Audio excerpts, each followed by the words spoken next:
Olá, pessoal! Chegando mais uma vez com o nosso TheCast. Já estava com saudade de gravar esse TheCast aqui tradicional. E dessa vez estamos aqui com um convidado especial, ele, Robson Costa. E pedir para que você vá lá e se inscreva no canal, acione o sininho para receber as notificações. Também dizendo que esse episódio ele tem uma ligação, um patrocínio da iCortes Carnes. Nosso convidado deve gostar de carne. Gosta de carne? Com certeza, né? Quem é que não gosta? Então pronto, vamos embora. iCortes Carnes, o menor preço nos melhores cortes, Arapiraca, Palmeira, Alagoas, todo. Está aí com essa grande marca, iCortes Carnes.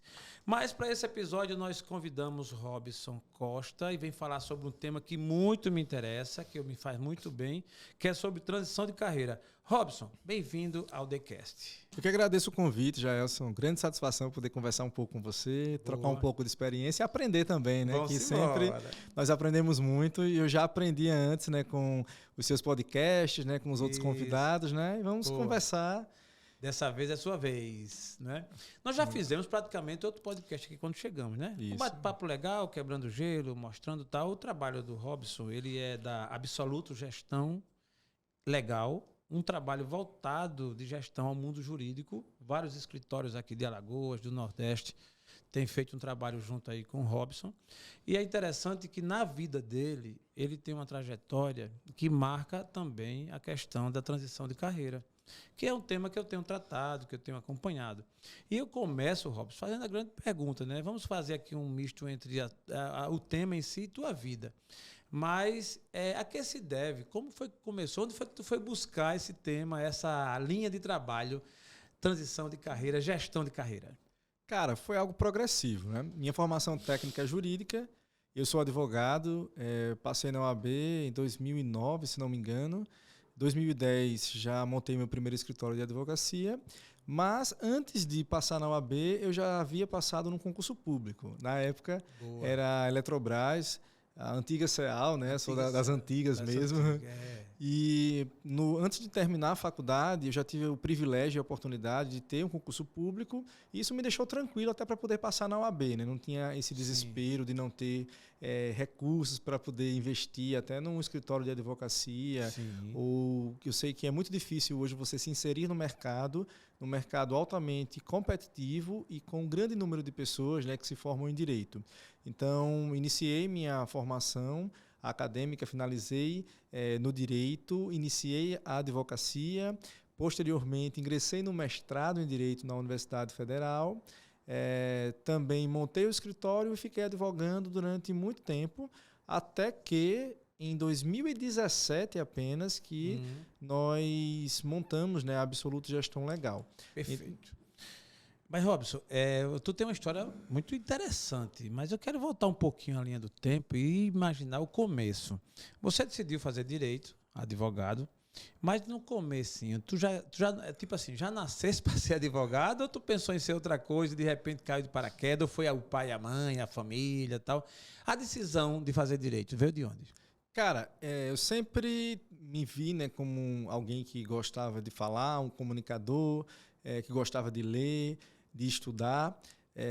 Quando eu passei na universidade, né, na verdade passei em Direito, mas curiosamente passei também em Fonoaudiologia. Caramba, na Uncisal. Olha só. O podcast precisando de um fono, né? E, inclusive já gravamos aqui com fono e tal, mas de repente aqui seria mas não, advogado. Exatamente, o risco muito grande para você, se eu tivesse informado de fono, né? Mas eu cursei durante um ano ainda os dois cursos, né? Um era na UFAL, outro era na Uncisal. Depois segui apenas em Direito, iniciei os estágios, né? Eu tive vários estágios durante a minha formação, estagiei no setor jurídico da Caixa, estagiei no Tribunal de Justiça, no TRT, até que fui chamado para o concurso da Eletrobras. Como era um concurso de tempo integral, saí e estudava à noite e trabalhava durante o dia, né? E isso foi muito interessante porque já foi o início, né, da minha bagagem profissional. E já durante a faculdade eu me via um inquieto, um empreendedor, porque antes mesmo de muitos amigos, muitos colegas de faculdade iniciarem os estágios, eu já estava estagiando. Antes mesmo de muitos começarem a fazer concurso público, eu já estava fazendo concurso público. Então, essa inquietude, ela já demonstrava um certo perfil empreendedor, só que não tinha essa consciência. Então, era algo muito natural e nenhuma formação nesse sentido, porque meus familiares, eles não são da área de negócios, não tenho ninguém na família que tenha negócios, né? Empreendedores. Exatamente, né? Alguns eram só servidores públicos, mas a família também vai muito nesse sentido, né? Porque dentro do nosso contexto aqui do Estado, você ter essa segurança, né? Ou até uma falsa segurança de um concurso público, né? Isso é que as pessoas elas geralmente buscam. Então, no primeiro momento, né? A minha perspectiva era essa, né? Vou terminar a faculdade, vou advogar, vou fazer algum concurso público, de magistratura ou procuradoria e seguir a linha acadêmica, que assim eu pensei quando iniciei no mestrado, né? E ainda cursei quase 2 anos. Quase um pensamento padrão, né? Exatamente, né? É aquela visão realmente do soldadinho de chumbo, né? Tem que pensar assim, de fazer assim. E quando você muda um pouco daquela realidade, você é tido até como estranho, né? Quando eu desisti do concurso público, né, da Eletrobras, e fui chamado, inclusive, até um pouco depois para outros concurso público federal, né? A família, você é doido que não vai assumir. Caramba, então, só para registrar, tu passou no concurso público, estava trabalhando lá e tal. Isso. E em um dado dia, tu dissesse, não, peraí, eu não vou querer continuar. Cara, não foi. Foi um processo, né? Eu já estava inquieto, porque como foi um concurso na época de nível médio, né? E eu tinha passado já na OAB, no exame de ordem, tinha montado o escritório, estava ficando um pouco incompatível. Tá. Então eu decidi não seguir com os dois. E fui chamado, inclusive, para outro concurso.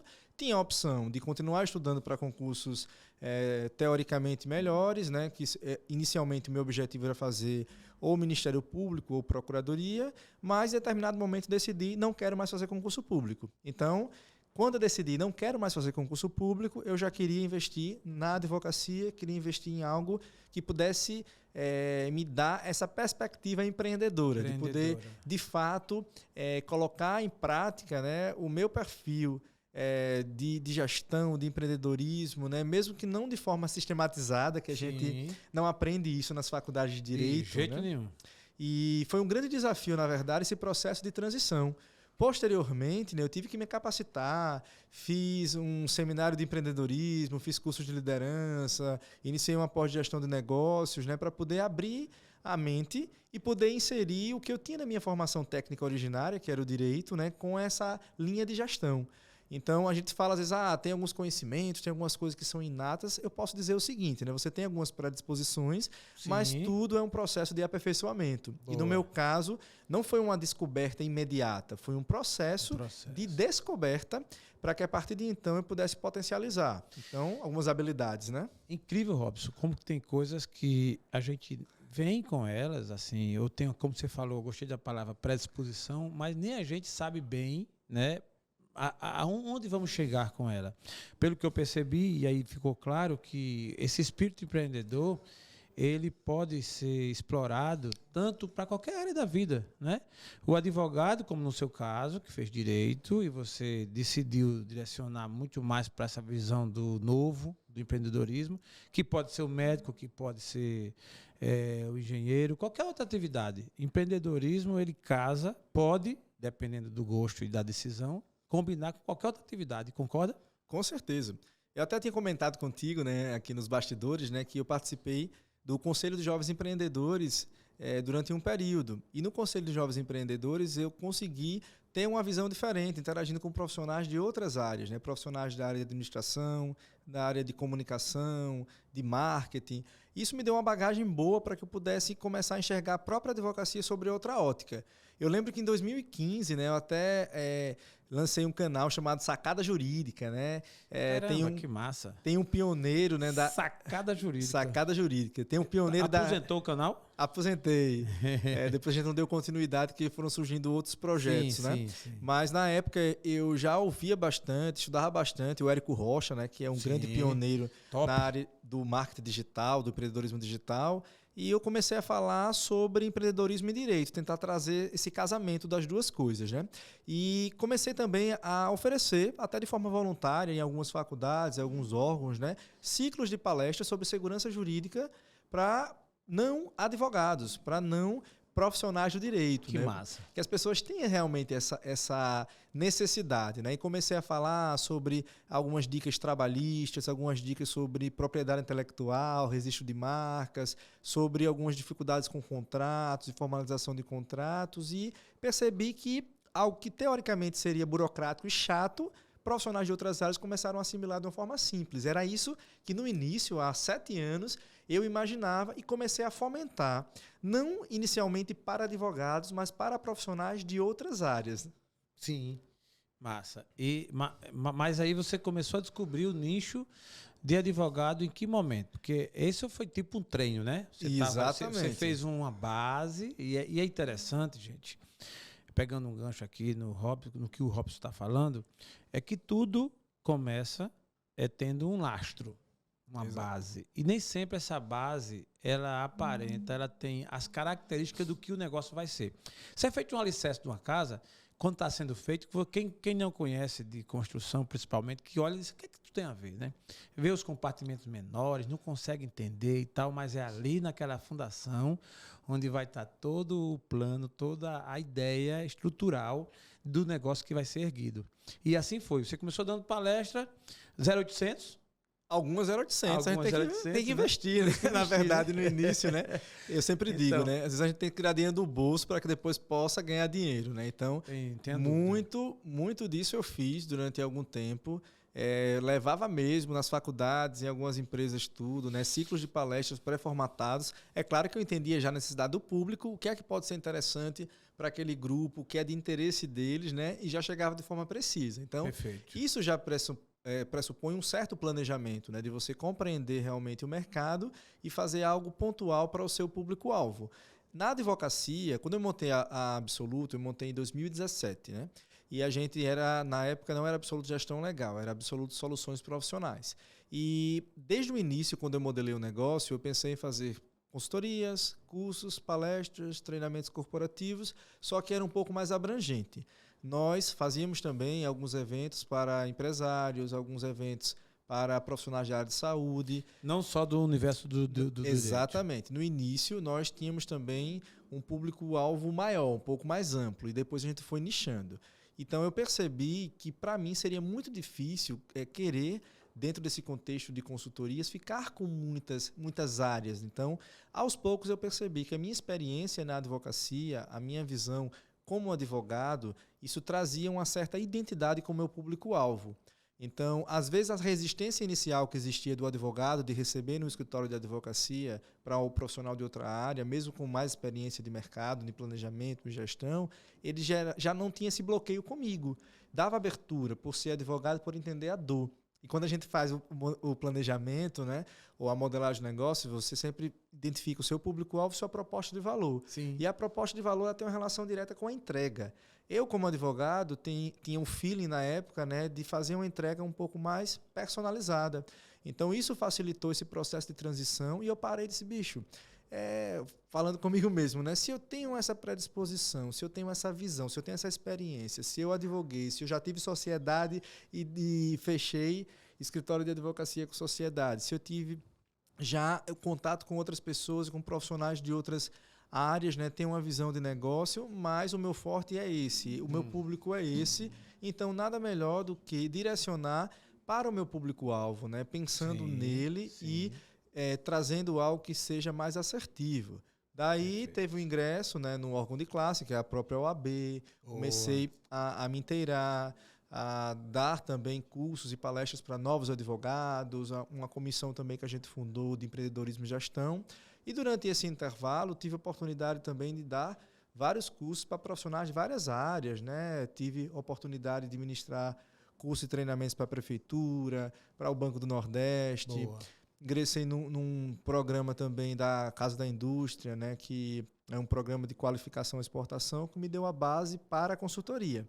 Então, alguém que tinha um perfil mais comunicador e executor passou a ter um perfil também um pouco analítico. A consultoria ela dá essa bagagem e essa base analítica, porque eu tenho que entender também a dor do outro, eu tenho que entender também o que é que pode ser melhor para direcionar para o cliente, né? Então, tudo isso facilitou no meu processo de transição de carreira para que eu também batesse o pé, na verdade, né? Até fosse um pouco rígido, enquanto os amigos diziam, você tem que abrir, você tem a oportunidade de falar, de fazer cursos e treinamentos para empresas de várias áreas. Eu disse, não, o meu público é esse, eu entendo que eu tenho que nichar. Isso. Então, você começou a saber para onde você queria ir, né? Aí fugiu daquele adágio lá, de que quem não sabe para onde vai, qualquer caminho serve, né? Isso é muito bom. Eu vou fazer uma pergunta bem interessante assim, Robson. Aliás, duas. A primeira é, o advogado, geralmente quem faz um curso, qualquer curso, mas advogado, direito e medicina são... A pessoa já faz pensando em ganhar muito dinheiro e ficar famoso. Isso. Robson não foi picado por essa mosca, não pensou em ganhar muito dinheiro e ficar milionário e ficar famoso, não? Cara, a advocacia realmente, né, quando ela é bem organizada, bem planejada, ela dá essa possibilidade de você ter realmente, né, uma projeção de crescimento grande. Mas eu até pensei, mas eu também identifiquei que eu tinha como fazer algo maior. Então, é você entender de fato o seu propósito, sua identidade, né? Tem um livro, né, que serviu como base até para os meus estudos sobre planejamento, que eu indico, que é a Estratégia do Oceano Azul. E a Estratégia do Oceano Azul, ela fala sobre nichos de mercado, onde você encontrar também algo diferente, algo que é um novo oceano, não apenas aquele direcionamento do Oceano Vermelho que todo mundo vai. E assim eu fiz. Para mim, é muito mais assertivo, para mim foi muito mais produtivo entender que dentro do meu contexto, dentro do mercado jurídico, eu poderia trazer maiores resultados, né, trabalhando com consultoria direcionada para advogados, porque eu não saí da área jurídica, eu só mudei um pouco o foco. No lugar de ser alguém que estava ali trabalhando, né, com litígios, com consultorias de gestão, eu passei a ser parceiro de advogados, de profissionais que entendiam também o mercado jurídico, né? Assim, que eu trabalhei durante muito tempo, tinha essa visão e assim facilitou esse processo, né, de compreensão das dores, de compreensão das necessidades e planejá-los para que eles tivessem um sistema de gestão organizado. Então, para mim, foi realmente um processo de decisão, de dizer, não quero advogar e quero investir em gestão e planejamento, que não foi fácil, que não é fácil, que é um processo de aculturação, porque nós não temos a cultura de gestão dentro da advocacia, seja no nosso estado ou fora, mas que é um risco que eu assumi. Não tem, vírgula, não tinha, né? Porque hoje em dia muita gente começa a se preocupar, ver que tem ganhos e perdas, se você não for organizado, tudo aí começa a ter esse espaço. Mas a minha pergunta foi, entendi a sua resposta, muito plausível, mas aí a brincadeira foi, e a grana, velho? Tu vai ganhar mais fazendo, ajudando os advogados ou advogando, ganhando processos com honorários milionários? Cara, por incrível que pareça, né? Assim, a gente realmente, como você falou, né? A gente é tentado por uma questão financeira. De fato, né, um processo ele daria muito mais retorno de investimento do que propriamente um processo judicial, do que um processo de consultoria. Sim. E principalmente porque ainda a gente tem que construir um nome, ter um posicionamento de mercado para que possa ter esse retorno do investimento inicial. Então, de fato, houve uma diminuição, uma retração financeira, mas isso foi consciente. Perfeito. Quando eu assumi o risco de dizer eu quero investir em gestão, eu quero investir numa consultoria, numa empresa de treinamentos para advogados, eu sabia também que eu teria uma retração. Eu sabia que eu teria que fazer um investimento, né, a médio e longo prazo para que eu pudesse, de fato, ter esse posicionamento com um retorno financeiro também disso, né? Tanto que, durante os primeiros 2, 3 anos, né, eu fazia de forma concomitante. E o dinheiro da advocacia era investido também na empresa de consultoria. Entendi. Muitas vezes eu tirava dinheiro que eu recebia dos processos judiciais, ou então das assessorias jurídicas, né, que são comuns, né? Esses contratos que as empresas pagam a gente mensalmente para que eu pudesse investir em marketing, para que eu pudesse investir no espaço físico, para que eu pudesse investir nos cursos, que tem um investimento altíssimo quando você faz, principalmente com a nossa proposta em hotel. Então, foi consciente, é consciente, mas é interessante que você entenda que dentro de um processo de planejamento, de um processo de transição de carreira, você tem que assumir riscos. Mas esses riscos eles devem ser calculados. e sempre com foco nos resultados. Então, é um processo contínuo. Trabalhar a gestão da marca, trabalhar o posicionamento, trabalhar a resposta e trabalhar também a entrega do serviço, né, que você vai ter, porque isso é gradual, não tem como. Nenhuma profissão, ninguém vai começar ganhando rios de dinheiro, só se você ganhar na Mega Sena. Lógico, Não, Robson, a sua resposta foi muito interessante, é isso mesmo. Aí o chavão dela é assim, o propósito. Propósito, uma identificação que você fez, né, dentro do seu perfil, da forma de você ser, de ver o mundo, do que você construiu ao longo desse início de carreira, e aí seguiu no caminho que é o melhor. Aí eu faço uma pergunta bem característica do tema, né? A base, Robson, para alguém fazer uma transição de carreira, o principal mote, qual a base? É a compreensão da identidade, do propósito mesmo, né? Assim, no que é que eu posso ser melhor. Eu sempre tive em mente o seguinte, né? Eu posso ser um bom advogado, eu sou um bom advogado, mas eu posso ser um melhor consultor, eu posso ser um melhor mentor na área de gestão, eu posso ser um melhor comunicador de gestão para advogados. Então, eu entendi isso claramente, né, durante todo o meu processo, compreendi a minha história, né, analisando não apenas a minha história de vida, mas analisando o nosso mercado local e as potencialidades, né? A gente tem assim, normalmente nós fazemos o planejamento de uma empresa, a gente vai fazer ali, tem uma ferramenta chamada matriz SWOT, onde você vê ali as forças, fraquezas, oportunidades, as ameaças, e você vê só do lado externo, só de uma empresa, mas é importante que a gente faça da nossa própria vida, da nossa própria carreira. Se eu tenho isso como potencialidade, eu tenho que investir nela. Agora, eu preciso realmente minimizar também os meus problemas, as minhas dificuldades. Daí que serve também um planejamento, um plano de ação. E assim, eu fiz também, né? E continuo fazendo, porque é um processo contínuo que não para. Então, não para. Se você pensa que se conhece, fica sabendo que você não se conhece ainda, né? Incrível, de jeito maneira. É um processo, enquanto vida tiver, você vai se descobrindo, até porque há momentos e situações que são circunstanciais, são inusitadas, né? Imagine você, no ofício da profissão ou da função que você decidiu seguir, quantas novidades, né? Negócio novo que surge, um escritório que tem a sua cultura interna, né, empresarial, exato, cada um com as suas características, e cada vez que você chega, por isso que você tem que fazer um diagnóstico, né, preciso para poder identificar a realidade daquele negócio, não é assim? Com certeza. E um dos pontos que eu tenho aprendido bastante é o seguinte, às vezes você precisa confrontar, mas tem que ter um jeito até na forma de confronto, porque você pode criar uma barreira muito grande.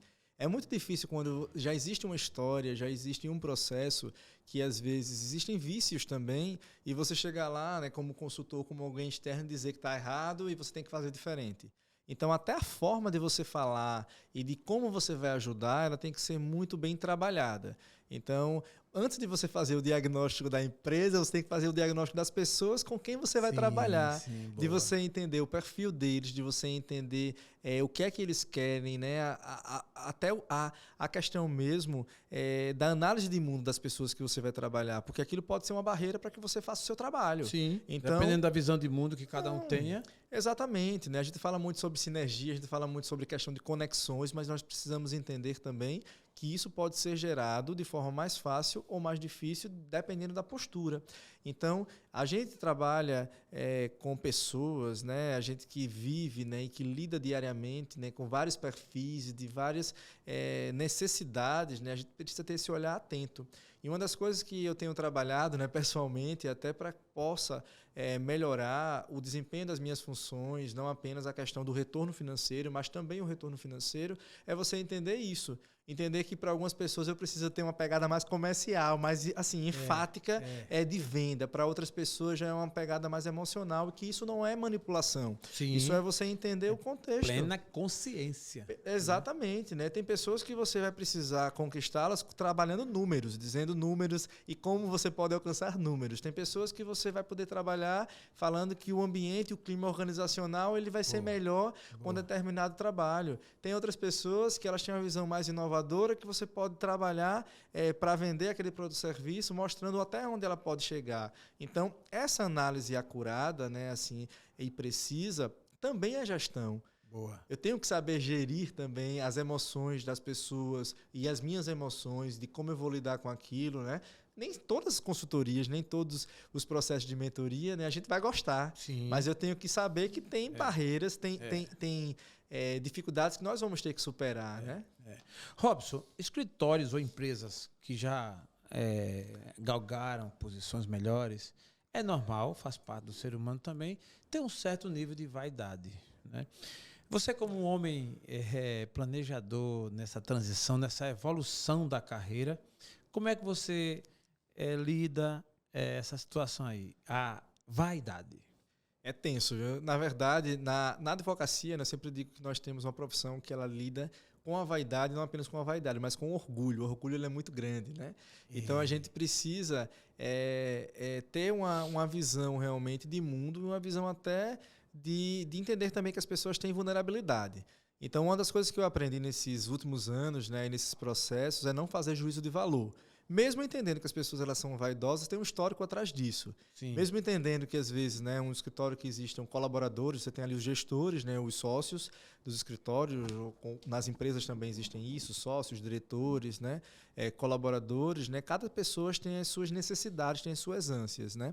Então, nós precisamos entender como é que a gente pode chegar no ponto de convergência. Se não existe ponto de convergência, vai haver uma grande dificuldade que eu vejo, não apenas no escritório de advocacia, mas em empresas de pequeno, de médio, de grande porte, que aí é um grande indício na verdade, não digo de falta ou de erro, mas de dificuldade de gestão, que é o turnover, a rotatividade. Sim. Quando a gente identifica que existe uma rotatividade grande, existe algum ponto de falha que tem que ser trabalhado. Às vezes não é só a questão da necessidade financeira, necessidade de aceitação, de reconhecimento do trabalho, do melhor clima organizacional, de uma visão a médio e longo prazos, né? Porque a gente fala muito sobre empreendedorismo, fala muito sobre montar empresa, mas também existe um termo chamado intraempreendedorismo. Sim. Você pode ser um intraempreendedor.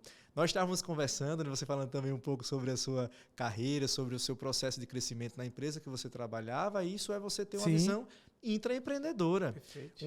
Uma visão de liderança que deu possibilidade para que você crescesse dentro de um quadro organizacional. Então, a gente pensa muito, né?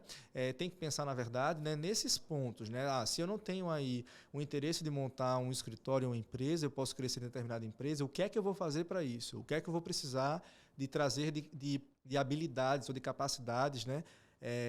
E conhecimento técnico, mas conhecimento complementar. Sim. Fala-se hoje sobre hard skills, né, que são conhecimentos técnicos, mas também fala-se sobre soft skills, né, que são habilidades comportamentais que nós precisamos desenvolver. Soft skills.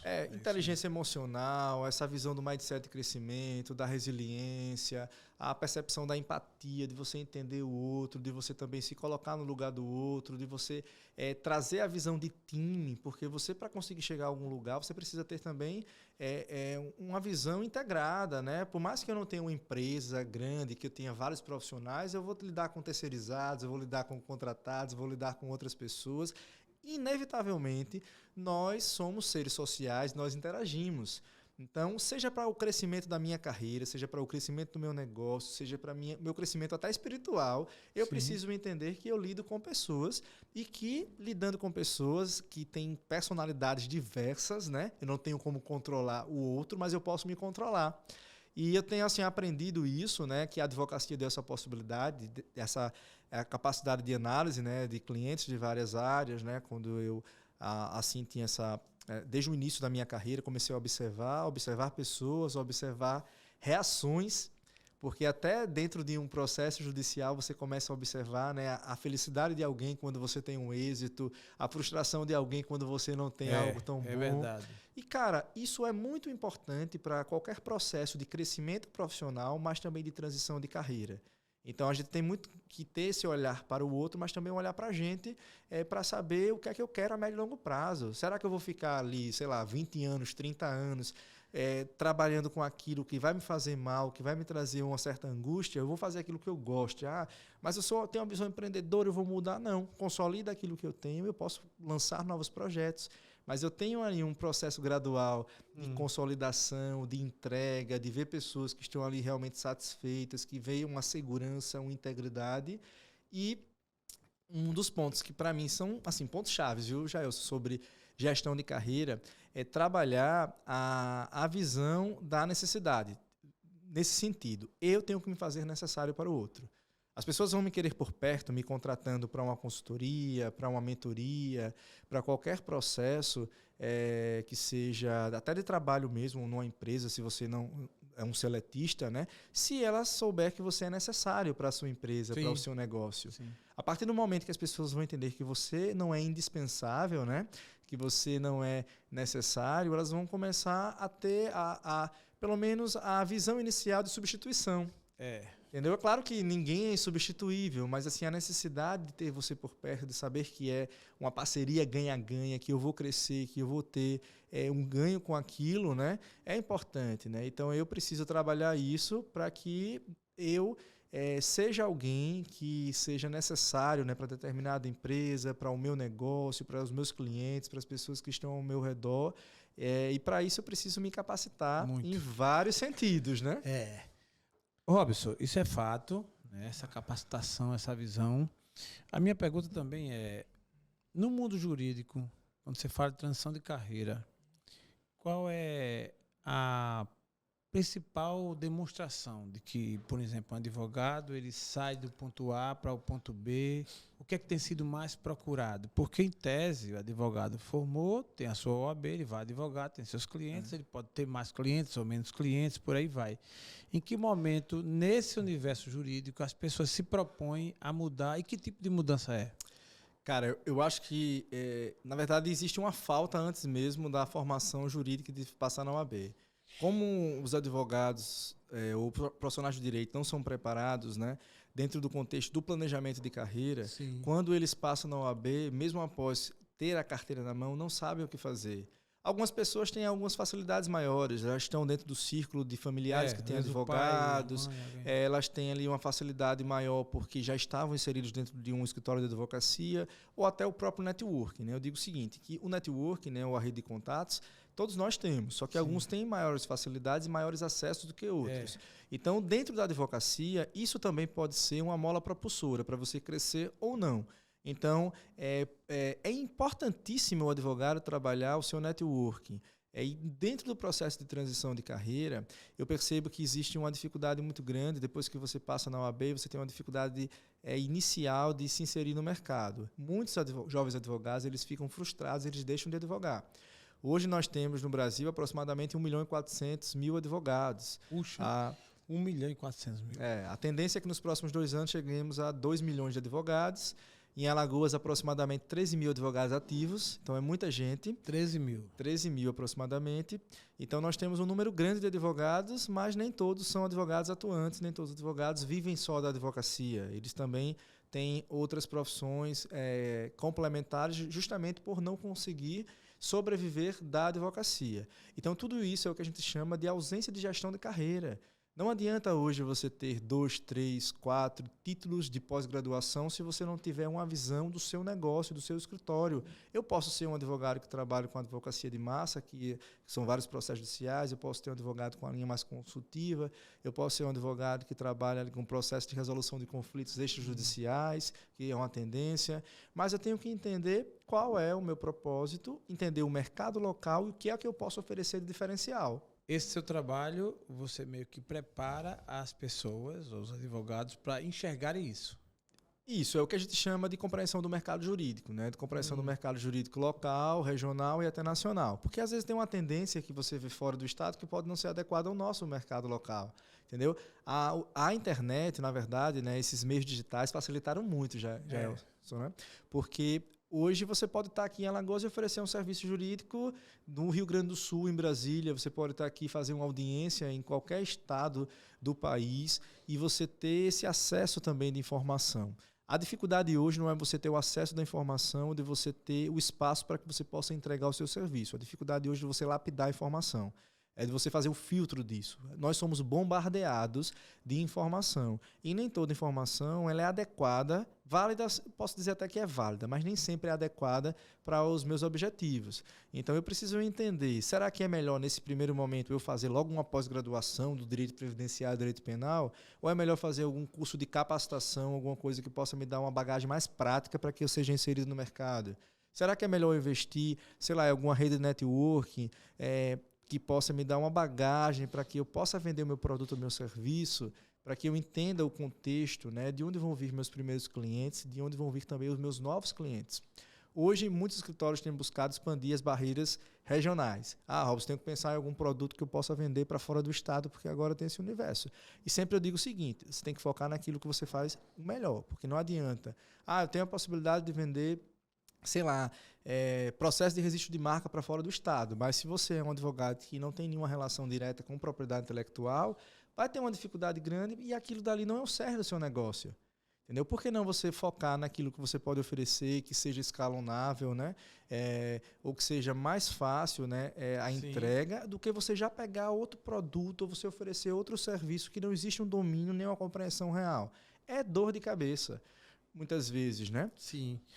Robson, no processo de transição de carreira requer uma certa organização, né? Você se organizar em algum aspecto e tal. No mundo jurídico, onde muitos, logicamente, que a gente sempre quando fala tem as exceções, a gente sabe disso, né? Muita gente que já vem, já começa com o pé direito, sabendo o que quer e tal, outros não. Outros são levados pela vaidade, né? Que é uma coisa que às vezes, né? Como a gente brinca, tem profissional que pensa que é Deus e outros têm certeza. Então, assim, esses a gente sabe que fica até mais difícil. Mas onde é que pega mais, se você fosse dizer aqui, o maior desafio para nesse ramo do direito, né, do jurídico, para alguém enfrentar e fazer a transição de carreira? Onde é que está o calcanhar de Aquiles? Jaelson, eu digo mais, antes mesmo do mundo jurídico, né? A gente estava falando sobre medo. Boa. Talvez você vou falar sobre isso, né? E você esqueceu, mas eu não esqueci. Cara, futucando para você chegar lá. O medo realmente ele é um mecanismo que ele pode ser de defesa, mas também pode ser de bloqueio. E às vezes ele assim impede que a gente realmente, né, galgue novos patamares e que a gente também cresça.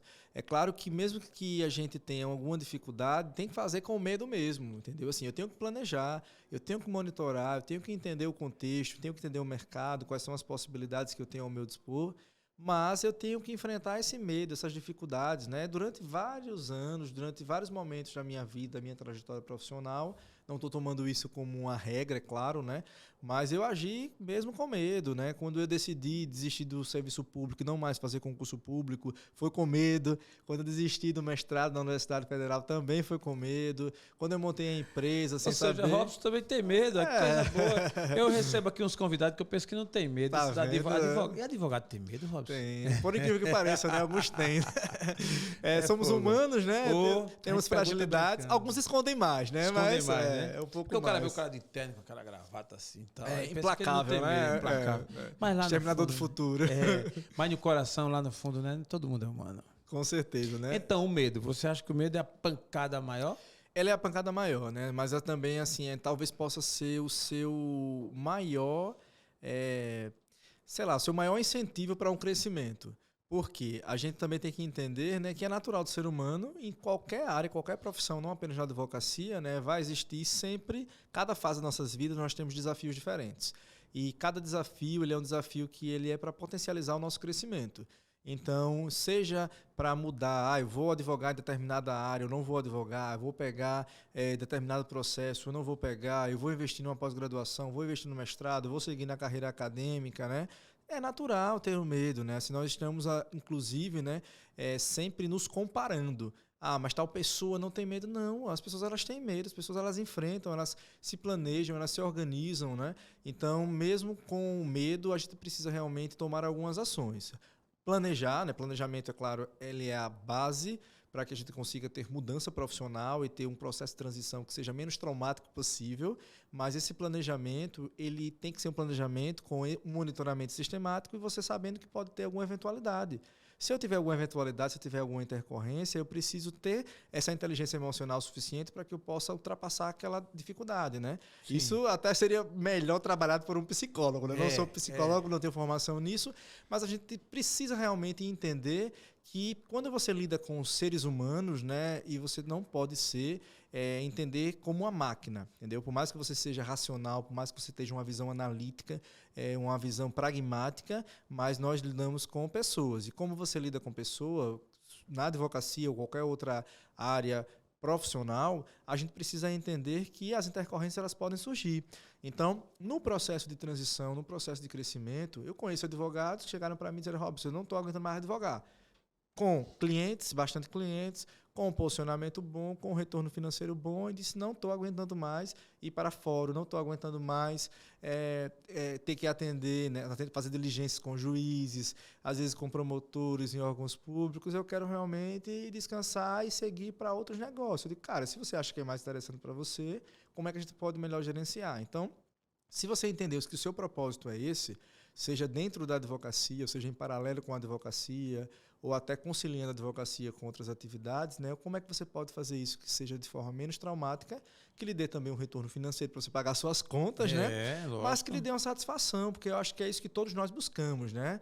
Você busca isso aqui trabalhando comunicação no podcast, né? Aqui divulgando não apenas comunicação, mas histórias de vida, histórias de superação, de crescimento, né? E isso é uma mola propulsora, né? E que lhe dá uma motivação para que você continue.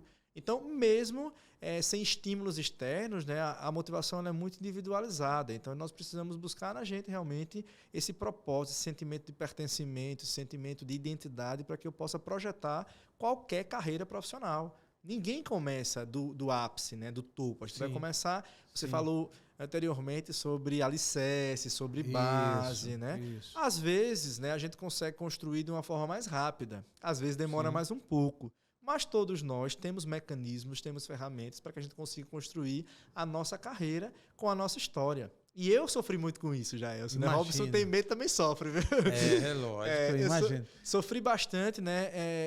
Com comparações. Cara, mas tal advogado, tal amigo meu já está em tal posição, que é mais novo, que é mais velho, que estudou comigo e tal. Depois eu parei e disse, bicho, eu tenho a minha história, eu tenho a minha identidade. Lógico. Eu sei do meu potencial, das minhas limitações, mas também, né, do que eu tenho de bom, que eu posso crescer, e comecei a focar na minha história e na construção da minha marca, da minha identidade, sem olhar para o outro. É difícil? É. Mas 2 pontos que precisamos trabalhar no processo de transição da carreira. Superação de medo e exterminar esses processos de comparação, que eles são muito complexos e são difíceis, né? Quando a gente começa a se comparar com o outro, comparar com a história do outro, é como se eu estivesse invalidando a minha história, invalidando o meu esforço, invalidando a minha identidade, né? Para querer viver algo que às vezes é irreal, que às vezes é uma casa com telhado de vidro, como eu tenho a oportunidade de ver em alguns momentos, né? Isso. Mas tal escritório é perfeito, tal advogado é perfeito, uma vida é perfeita. Cara... Não é bem assim, não. Assim, não, né? Oxalá que fosse, né? Robson, eu tenho algumas perguntas, assim, nesse bate-papo contigo. Um deles, que eu quero, é curiosidade para quem mexe com transição de carreira, que é uma mudança sua em um negócio que é sonhado por tanta gente. Robson conseguiu entrar na Universidade Federal para fazer um mestrado. Isso. Em um dado momento, o Robson mudou, não continuou. Eu quero ouvir de você o que te levou a fazer isso. Robson, um sonho de muita gente é fazer um mestrado. Entrar no mestrado na Universidade Federal é uma realização, é uma coisa gloriosa. E você entrou, estava fazendo tudo e abdicou, mudou. O que te levou a isso? Cara, me disseram que eu era doido, né? Quando eu desisti do mestrado. Eu prefiro, inclusive, registrar, também achei. Começando pelo meu orientador na época, né? Mas, cara, é o seguinte, né? Quando eu ingressei no mestrado, né, tinha essa perspectiva acadêmica. Na época era uma linha nova, uma linha de pesquisa nova. Tinha o objetivo de dar aula, de ser professor. Cursei ainda quase 2 anos. Participei do estágio de docência, dando aula para os alunos da universidade, de seminários. Já tinha ali, né, a publicação de artigos, entre outros trabalhos, né, que são inerentes à própria academia, o mestrado. Mas eu entendi que não era mais para ficar no mestrado, né? Assim, já tinha essa inquietação, né, sobre o meu futuro profissional. Estava passando por algumas dificuldades no momento, mas o principal foi entender que realmente eu teria outras possibilidades, e não apenas o mestrado seria, sei lá, o último tesouro que eu tinha na minha vida profissional e na minha vida acadêmica, né? Assim, a turma era excelente, muitos amigos posteriormente ingressaram em doutorado, continuaram na linha acadêmica e seguiram na sua carreira nesse sentido. E aquilo dali foi um divisor de águas na minha vida profissional, porque a partir daquele momento que eu decidi desistir do mestrado, comecei a entender a advocacia ou as possibilidades profissionais sobre outra ótica, né? Como eu te disse, né, no início, né, fiz várias capacitações depois de empreendedorismo, de liderança, iniciei uma pós de gestão de negócios, de administração. Então, tudo isso, né, foi o novo direcionamento profissional que eu assumi. Talvez se eu tivesse no mestrado, não teria partido para esses novos horizontes, né? Entendido que a linha empreendedora, a linha de gestão seria a minha identidade a partir de então.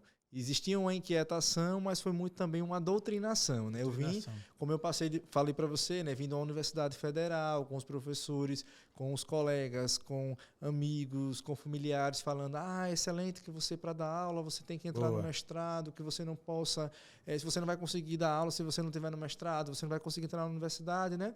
E depois, né, durante essa trajetória, eu percebi que cada um segue, ou pode seguir sua carreira de acordo com os seus objetivos e com o seu propósito, de fato, né? Porque hoje eu também, né, através da minha empresa, né, com os cursos, com os processos de consultoria e mentoria, eu dou aula para colegas que foram de mestrado, até profissionais que são doutores, tudo isso, né? Claro que isso aqui não é um incentivo para que desistam do mestrado, mas no meu caso profissional, de forma pensada, de forma planejada, né, eu consegui projetar a minha carreira, que não ficou na dependência daquele título acadêmico, né? Em algum momento você se arrependeu de ter desistido?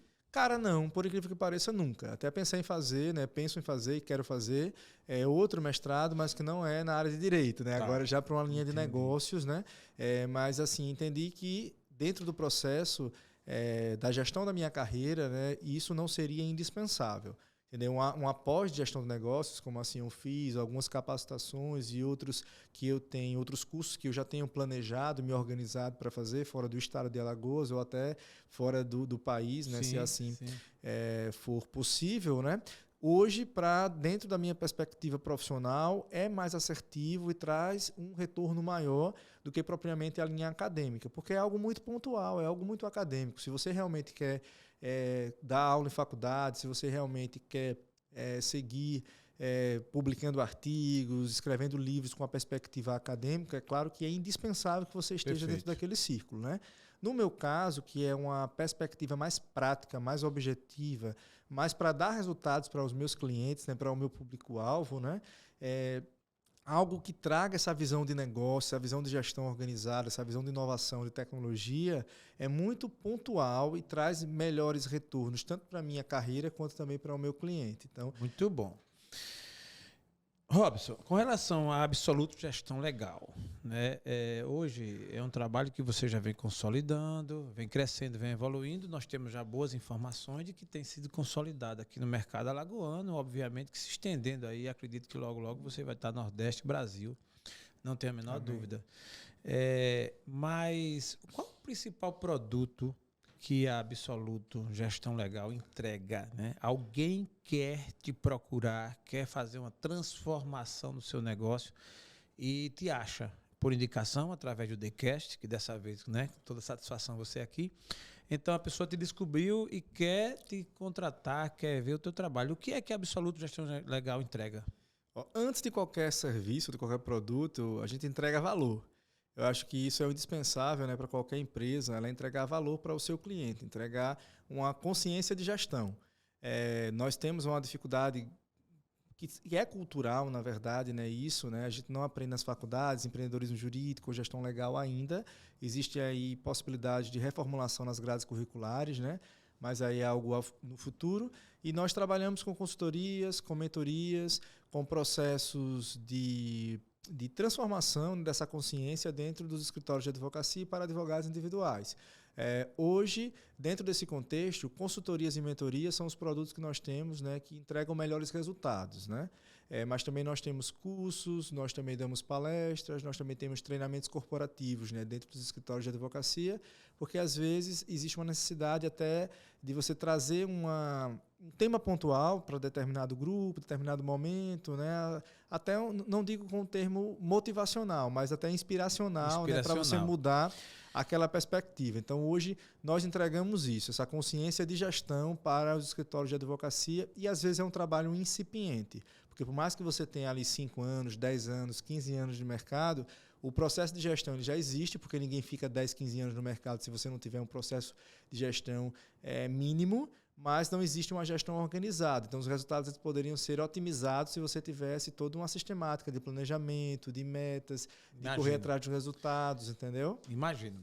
Robson, tem uma questão que eu acho que você deve se deparar em algumas vezes, que é a questão cultural, que é um ponto, mas o cultural que envolve questões familiares, que é o filho, que geralmente herda a marca do pai, que depois, às vezes, vem do avô. Eu tenho um amigo em São Paulo, né? Inclusive vou estar com ele essa semana lá em São Paulo, Dr. Fabrício, que o escritório dele tem 50 anos. E ele herdou todo o know-how, todo o background do pai. Era o pai e um sócio. Morreu o pai e o sócio e ficou ele e o filho do sócio. Então, os dois deram sequência. O que é que eu quero dizer com isso? É um desafio quando você fala de sucessão familiar. Numa questão como essa, a Absoluto, o trabalho do Robson Costa nesse sentido é mais desafiador? Como é que você encara isso? Com certeza, porque quando você fala sobre planejamento sucessório, no caso do advogado ou da transição empresarial, planejamento, né, sucessório, na perspectiva empresarial, você tem desafios porque às vezes são choques de cultura. Você tem ali profissionais que tinham uma visão, que vêm de outra perspectiva, às vezes de um escritório que cresceu só porque tinha uma placa, não só porque tinha uma placa, claro que tem muito trabalho, né? Mas antes era muito mais fácil, você tinha uma placa, você colocava ali, as pessoas chegavam até você sem precisar desse trabalho maior. Hoje você fala sobre marketing jurídico, online, offline, sobre estratégia de comunicação. Hoje nós temos escritórios que contratam agências de publicidade, contratam profissionais de comunicação para fazer todo um trabalho, né, que seja mais assertivo. E muitas vezes nós percebemos esse choque cultural e temos que fazer uma integração desse choque cultural no processo de transição, porque não tem como você apagar uma história. Então, seja numa empresa, no escritório de advocacia ou qualquer outro ambiente, quando você faz um processo de transição, de sucessão empresarial, você tem que ter essa consciência que são duas culturas que devem convergir. Então, existe um tempo até para você lapidar o que é que vai ser mantido, o que é que vai ser descartado e o que é de novo que pode ser construído. Então, dentro do escritório de advocacia, não é diferente. Nós temos um escritório de advocacia aqui que tem mais de 30 anos, 40 anos de mercado. Tem até um que me procurou um determinado tempo, né? E eu já percebia, cara, desse aí eu não fechei, mas se eu fosse fechar determinado contrato, vou ter um desafio muito grande, porque é um escritório onde o profissional advogado tem mais de 80 anos, que já passou pelos filhos e hoje são os netos que estão tomando a frente do escritório. Caramba. Então, existem muitas vezes, né, tanto uma questão própria da cultura interna, organizacional, quanto até alguns vícios, né, que devem ser retirados, mas que não é tão fácil, não é tão simples, né? Porque nem sempre a gente pensa, porque o novo advogado ele sempre tem uma visão de vanguarda, é um cara inovador. Por incrível que pareça, muitos jovens advogados eles têm uma visão ainda muito conservadora e muito tradicionalista. Eles não estão adeptos, às vezes, a processo de inovação, né? A processo de gestão. Então, é muito do convívio mesmo, do ambiente onde ele está inserido, da formação dele, até familiar, que influencia no processo de identificação da própria advocacia. Às vezes, não vem do círculo de advogados familiares, mas tem a visão ainda conservadora, tem a visão ainda um pouco rudimentar de exposição, porque na advocacia, você sabe, né, existem algumas nuances, né, relacionadas à publicidade e à questão da ética profissional, do que pode ser exposto e o que não pode ser exposto.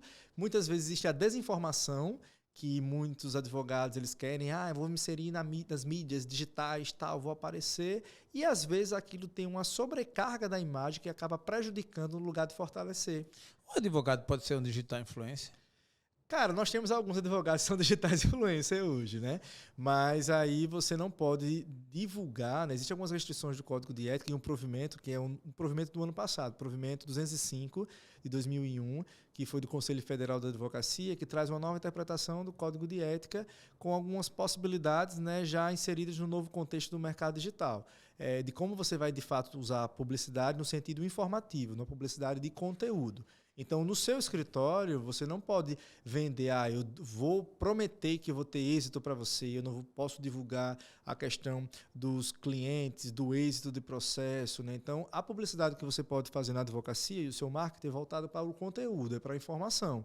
Então, a superexposição, ou muitas vezes, né, você trazer essa perspectiva de comercial, que eles chamam muito, né, no próprio código, ele traz a visão da mercantilização da advocacia, isso não é permitido. Mas o advogado pode publicar lá umas fotos em Dubai, de Ferrari, de carrão. Foi uma polêmica grande isso, cara, porque um negócio da questão da ostentação, né? O Conselho Federal se posicionou sobre isso, porque é o seguinte, nós temos o código, né, de ética, temos ali o provimento, mas temos também as decisões dos tribunais de éticas locais. Alguns tribunais são mais vanguardistas, já pensam de outro modo, alguns são mais conservadores, mas algumas condutas elas têm sido rechaçadas pelo Conselho Federal da OAB, entendeu? Principalmente essa questão da ostentação, né, que deve ser evitada. Então, assim, é você trabalhar a moderação, porque muitas vezes aquilo que você pensa que vai fortalecer sua imagem, ele pode desgastar de acordo com o seu público-alvo.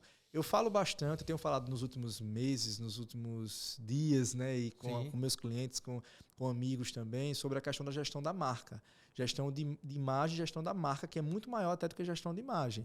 A marca, você trabalhar a gestão e o planejamento da marca é algo a médio e longo prazo. Entendeu? Uma Nike da vida, uma Coca-Cola, ela construiu aquilo com o tempo. Então, hoje você vê um símbolozinho, você sabe que aquilo dali tem uma força. Lógico. Então, às vezes a gente esquece disso. Eu falo o seguinte, muitos advogados, muitos escritórios, como muitas empresas, elas fazem um trabalho de marketing só com a perspectiva de prospecção. Eles não fazem um trabalho do marketing com a perspectiva de gestão de marca, de posicionamento a médio e longo prazo, de fortalecimento para as pessoas olharem para você e dizer, eita, eu vou contratar porque eu conheço. Uma entrega é boa, mas também é uma pessoa que tem credibilidade, que tem confiança. Eu participei de um evento, né, que é a Fenalol, que é a maior feira de gestão, tecnologia e inovação da América Latina, e muitos dos painéis falaram sobre isso, que grandes escritórios com mais de 1.000 advogados, né, em nível nacional, chegaram e disseram o seguinte, o advogado, na verdade o cliente, ele pode chegar até o escritório, né, através da marca, mas ele só se mantém no escritório através da entrega. Então, a gente tem que pensar na marca, tem que pensar no fortalecimento, mas também tem que pensar na entrega. Sim, então, não tem a menor dúvida. Conciliar isso. E não é só para a advocacia, Jailson. Qualquer área de atuação, nós precisamos trabalhar uma melhor entrega possível, porque é aquilo que vai manter, que vai gerar o boca a boca, que vai gerar o seu fortalecimento e a sua manutenção a médio e longo prazo no mercado. A humanização vista pelo lado que deve ser visto. Isso, né? Essa entrega. No caso dos escritórios jurídicos, essa pergunta ainda para a gente... dependendo da linha de trabalho, por exemplo, escritório que trabalha com penal, trabalhista, civil, o tributário, o teu trabalho, ele tende a ser mais difícil ou menos difícil, dependendo da linha ou nada a ver? Não é que é mais difícil, mas ele tem que ser personalizado, porque a entrega, né, a proposta de valor, ela muda. Então, se você tem um escritório da advocacia previdenciária, o produto é totalmente diferente da advocacia empresarial, da advocacia tributária. Até a questão física mesmo, Jailson, ela influencia. Geralmente, na área previdenciária, você não precisa de grandes estruturas, de grandes, como eu posso dizer, né, de ostentação na própria estrutura física do escritório, porque aquilo pode até intimidar o seu cliente. Então, como geralmente são pessoas que buscam auxílios, buscam pensões, aposentadorias, então, não falo assim, não estou citando só a título de comparação, não estou dizendo que é melhor, pior, mas eu falo que a entrega ela muda, então, dependendo da área, você também tem que contextualizar e também tem que personalizar. É incrível, né, Robson? Como é uma análise que é feita dos detalhes, né? Muito detalhe. Para quem não conhece, um trabalho como esse que a Absoluto Gestão Legal faz, é impressionante como que de repente acha que é fácil, que é simples, que é pouco, e não é. Eu sou especialista em gestão empresarial, fiz alguns estudos e tudo, então eu estou conversando aqui um determinado assunto que eu tenho um pouco de conhecimento e sei o quão é desafiador você trabalhar no quesito de transformar, porque você vai transformar através de provas, né, de convencimento, de mostrar, de convencer, porque você imagina quando você mexe com a cultura, alguém que sempre fez um negócio de um modelo, de um jeito, e precisa mudar, às vezes tem uma resistência. É incrível como tem gente que tem resistência para coisas simples, até a posição da sala, o birô. O que é que isso tem a ver? Incrível, mas tem gente que resiste. né? É a mudança do escritório, às vezes para um local mais estratégico, enfim, uma série de detalhes, pessoas, né? Tem fulaninho que está aqui há tantos anos, como é que a gente pode mudar e tal. Às vezes é uma melhora para a própria pessoa, que vai mudar, vai fazer bem ao setor, vai fazer bem a ela, indo para um lugar mais adequado. Enfim, é o desafio, né, Robson? Com certeza. Certa vez eu ouvi de um psicólogo, analista comportamental, uma analogia que eu gostei muito e sempre trago para os meus processos. Ele dizia o seguinte, nossa mente, né, ou até algumas estruturas mesmo, sei lá, de pessoas, né, ou conglomerados, eles são como cidades. Então, imagine um jovem de 25 anos, né, como se fosse uma cidade no início ainda do seu processo de formação, onde você pode construir um prédio em cima de um terreno, onde você vai construindo aos poucos, vai ali edificando aquela cidade, né? Quando a gente vai ficando mais velho, já é um processo um pouco mais difícil, que é como se a cidade já tivesse mais completa, já tem mais edificações, já tem mais ruas, já está muito mais movimentada. Se eu quiser reconstruir, eu vou ter que quebrar. Se eu tiver que fazer um processo de incorporação, eu tenho que quebrar uma casa para poder construir um prédio. Então, a nossa mente e alguns locais, né, algumas empresas são de fato desse modo. Então, eu tenho que também ter consciência disso. É muito mais fácil eu construir do que eu reedificar. E a gente tem que ter essa mentalidade quando vai fazer qualquer processo de consultoria, né? A vida é desse modo. Então, não é só porque é de um escritório de advocacia, mas qualquer empresa, qualquer negócio, nós temos que ter essa percepção, porque às vezes é um processo de construção e às vezes é um processo de reconstrução. Por isso que nós falamos, em alguns casos, né, sobre modelagem de negócio e sobre remodelagem de negócio.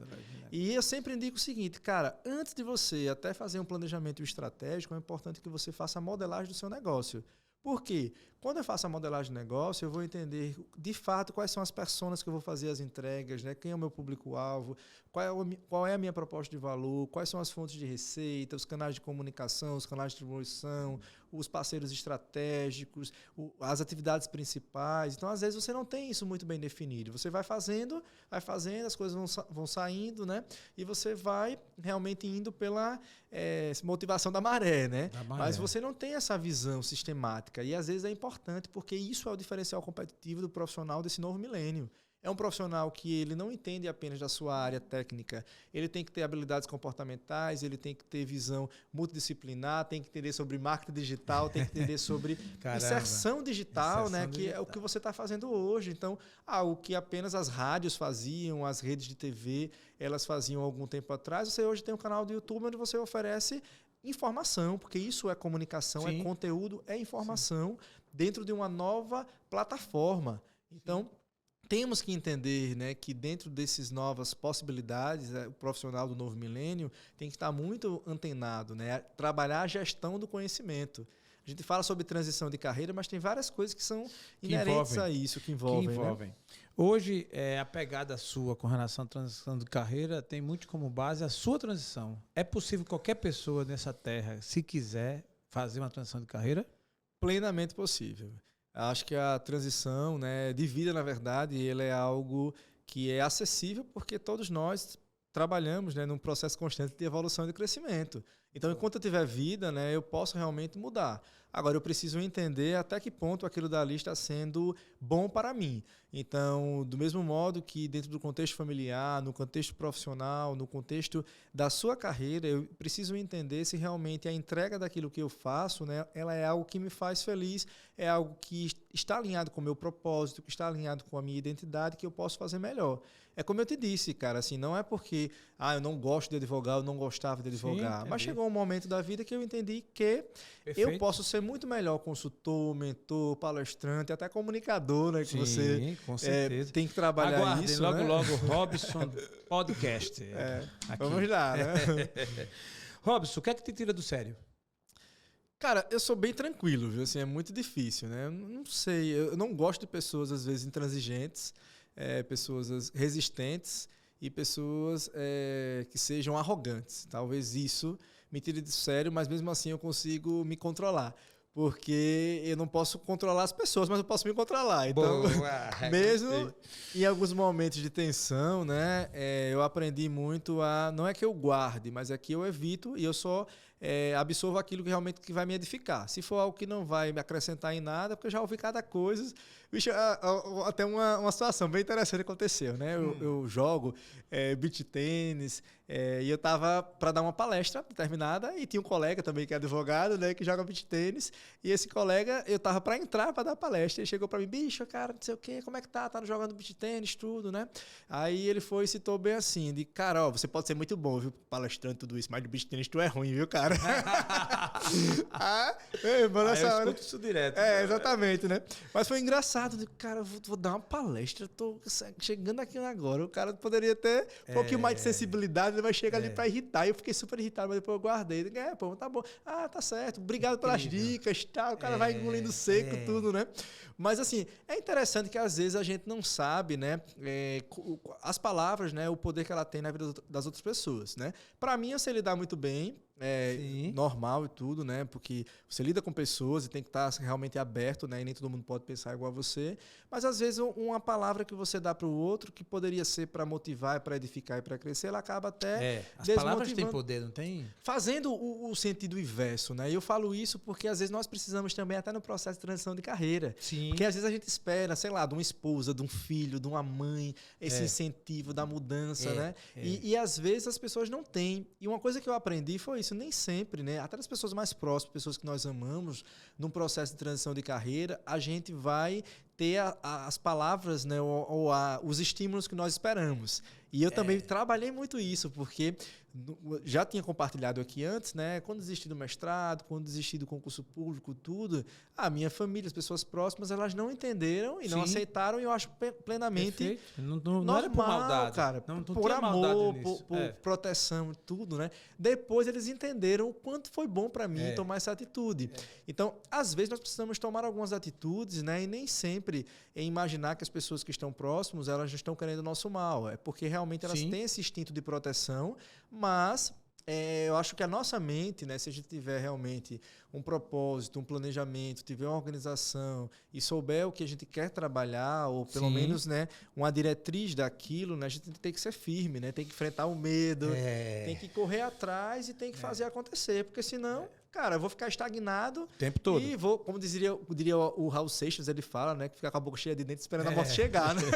E não pode, cara. Né? Robson, se você tivesse a chance, a oportunidade de dar uma mensagem através de qualquer veículo, ou de um outdoor, ou de um WhatsApp, para esses mais de 7 bilhões de gente no mundo, que mensagem você daria? E nessa hora você pode até fazer uso da câmera que é sua. Que mensagem Robson daria para esses mais de 7 bilhões de pessoas? Cara, manter sempre a esperança, sempre ter fé, buscar Deus, buscar ter um autoconhecimento, né? E sempre pensar que a gente não está aqui só e nós precisamos também trabalhar para o crescimento daqueles que estão ao nosso redor. Então, a gente sempre fala, né, sobre essa vida profissional, sobre a questão financeira, e a gente pensa sobre um olhar egoísta. E nós somos ferramentas, né, para abençoar outras pessoas, para fazer outras pessoas crescerem.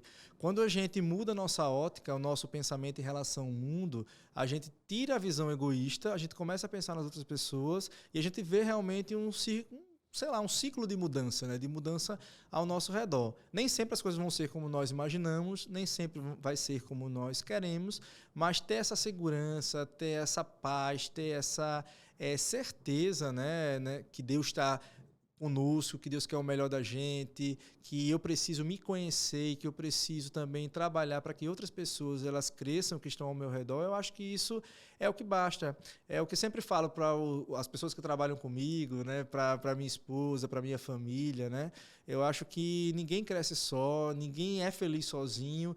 Felicidade, crescimento, são, na verdade, essas palavras para serem compartilhados. Eu acho que não é para a gente guardar e enterrar. É como se você pudesse multiplicar os seus talentos, né? E quanto mais a gente trabalha, quanto mais a gente